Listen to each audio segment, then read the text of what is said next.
Just talk about your emotions watching Eldrick Tiger Woods win the 97 Masters.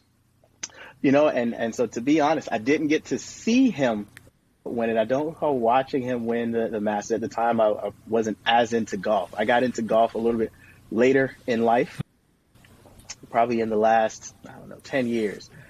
But I would tell you, it was powerful for our culture to be able to see, one of our own play the sport and play it at such a high level.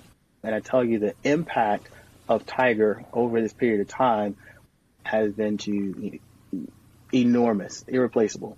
When you talk about the attention and the exposure that he's brought to the game, the amount of additional money now that flows through the game, the purses for winning these tournaments, Tiger was a huge part in being able to create that and advance the sport, which I think is awesome.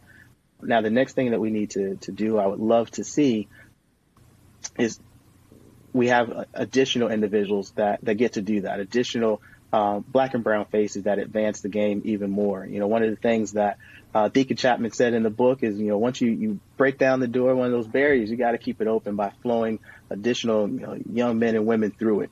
And that's what I really want to see. It's so different now compared to back when you had the UGA, which is where all the black players had to play before they could play in the PGA, before 1961 when they had the Caucasian clause. And so you had all these African-American golfers that were able to hone their skills, and when they got onto the PGA Tour, they tore it up. Now it's a little bit cost prohibitive in many cases to be able to play the game at a high level, to be able to afford the entry into some of the tournaments that you have to get into and all of the travel. And so that makes it a little bit more difficult in today's environment. But it's something that has definitely caught the right attention, and I think there's change afoot, but there's still a lot of work to do. Go For It as a whole, that's not something that we're looking to tackle per se. We're not going to get into the teaching and development. We're more going to be focused on the exposure to the game and the opportunities. I'm on Facebook and Instagram, both at Go For It USA. PushPlayPods.com.